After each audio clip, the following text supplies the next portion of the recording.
I joined the Air Force in 2001. I flew satellites. We flew the satellites that provided the communications for not only the troops on the front lines, but the President of the United States. Even still to this day, that gives me a huge sense of pride. Upon my discharge, I moved from Colorado to California.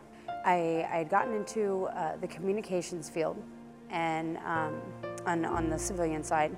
It was okay to go out and party after work and then wake up the next morning with such a terrible hangover and have a quick drink before I went to work to make it feel a little better.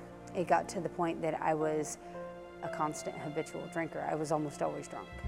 I didn't care anymore. I was deluding myself into thinking, oh, this is cool, this is fun. All of a sudden it had gotten so bad that nothing mattered.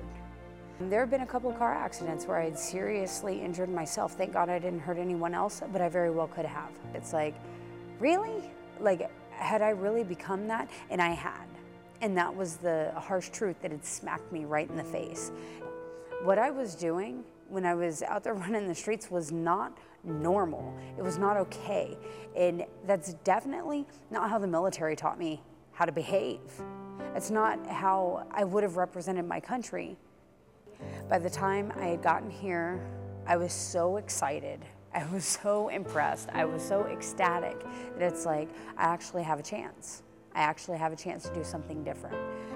The second I walked into my room, I sat down and I just kind of looked around and I'm like, okay, Misty, it's time to do this. Since I've walked through the doors of VVSD, I've done a lot of work on the inside. In the rooms of recovery, you'll hear that this is an inside job. You can't take outside things to fix what's wrong on the inside. I love me again. I love myself again. I love the woman that I've become. I don't just want something in return. It's not about what I can get from someone else. It hasn't been about that for a long time. My troubles are of my own making. Everything that I've been through, in all the trouble that I had gotten into, I caused that. I made those choices. And here's the thing is that today I make different choices. I'm truly happy. I'm at peace. I found some serenity somewhere in this crazy head of mine. At the end of the day, for me, it's all about my personal responsibility, just like it was in the military. It's my personal responsibility in the decisions that I make in order for my life to progress along the lines that I want it to. Without the treatment that I've received, I definitely would have gone back to what I had known, because to me then, that was easier.